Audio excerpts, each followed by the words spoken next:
Cukup oke sih kalau menurut saya, karena kenapa dulu tuh saya pernah cari memang blind fan untuk saya kerja gitu kan, di mana mesin AC saya tuh saya masukin ke dalam. Ini Suzuki New Carry ini kan sudah menjadi kayak apa ya, kayak legenda lah ya, banyak orang-orang yang punya di masa lalunya gitu kan, yang bapaknya dulu masih ngerintis kerjaan gitu kan. Karena yang ditakutkan EPS itu ketika Anda terpaksa menerjang banjir, itu biasanya suka problem setelahnya.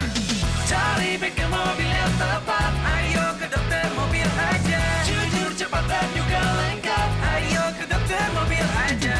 Kualitas yang terbaik, harga juga bersahabat. Percayalah, di dokter mobil pasti beres.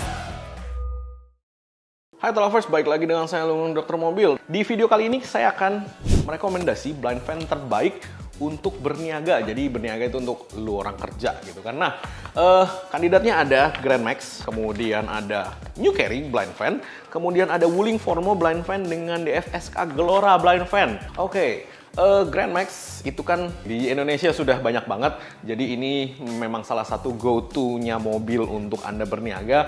Anda bisa cari yang blind fan, Anda bisa cari yang bak terbuka, Anda bisa cari mobil boxnya dengan head clearance, dengan maksudnya kapasitas yang tinggi juga untuk blind fan. Jadi dia cukup oke sih kalau menurut saya, karena kenapa dulu tuh saya pernah cari memang blind fan untuk saya kerja gitu kan, dimana mesin AC saya tuh saya masukin ke dalam, dimana mesin AC itu cukup tinggi sehingga di dalam itu kita butuh clearance yang tinggi juga. Nah, Grand Max ini cuman satu-satunya yang bisa gitu loh. Jadi ya udah, jadi akhirnya kita beli itu gitu loh. Nah, untuk konsumsi BBM Grand Max cukup ngirit ya kan. Udah gitu mesinnya nggak rewel.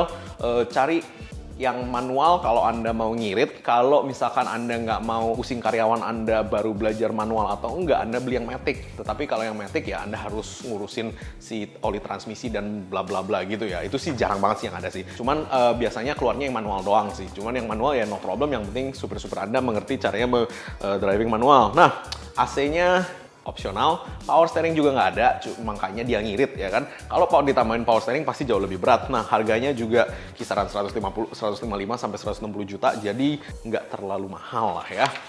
Nah, untuk kandidat kedua si Suzuki New Carry.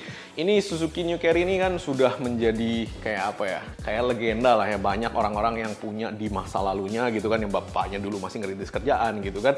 Dan kalau Suzuki Carry ini power steering, dia ada AC dan non AC, dan harganya juga lebih mahal. Dia lebih mahal di 220 sampai 230 juta. Nah, memang kapasitasnya lebih besar, mesinnya juga jauh lebih bertenaga dan lebih nyaman untuk yang berkendara. Makanya ini merupakan salah satu go-to untuk ketika Anda yang menjadi entrepreneur atau Anda yang nyupirin sendiri nih mobilnya nih. Nah, Wuling juga ngeluarin mobil untuk niaga dengan apa namanya blind fan. Nah, yang ini power steeringnya elektrik. Nah, saya tidak tahu saya belum pernah punya data ya seberapa awet electrical EPS power steeringnya dari si Wuling ini, dan seberapa mudah konslet atau enggak. Karena yang ditakutkan EPS itu ketika Anda terpaksa menerjang banjir, itu biasanya suka problem setelahnya gitu loh. Jadi kalau Anda punya EPS memang sangat tidak disarankan menerjang banjir gitu loh. Nah, dia udah pakai AC, head unit, dan power window. Jadi dia memang main ke feature ya, dengan harga yang jauh di bawah yang lainnya, yaitu cuma 140 juta. Jadi memang bener-bener murah gitu kan. Cuman balik lagi, kalau engine oke, Wuling memang sudah bertahun-tahun di Indonesia, jadi memang sudah oke. Cuman kalau kayak electric power steeringnya, untuk feature-feature yang lainnya seawet apa saya belum tahu, karena saya belum pernah dapat data gitu untuk yang tipe ini. Kalau untuk yang di Wuling Alloy dan bla bla bla memang nggak cepat rusak lah ya feature-nya. Yang cepat rusak tuh kaki-kaki lah, dimana kaki-kaki untuk di blind fan Anda nggak terlalu penting ya kan. Yang penting ini mobil bisa ngangkut barang banyak.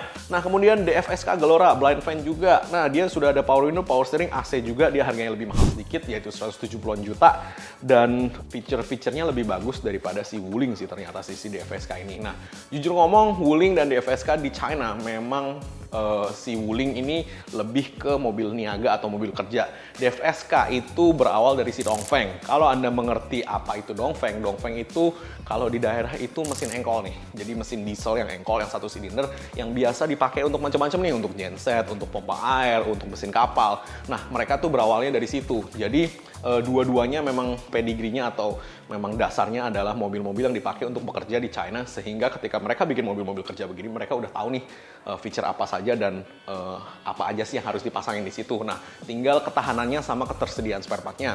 Kalau Daihatsu ketersediaan sama Suzuki ketersediaan spare part di seluruh Indonesia, Anda nggak usah pusing.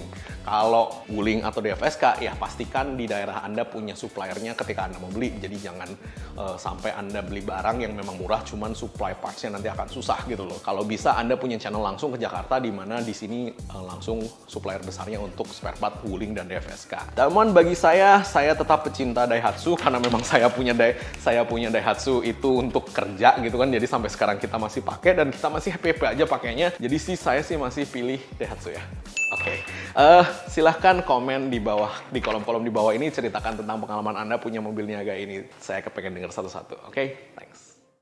Jangan lupa subscribe, like, dan komen di YouTube kami.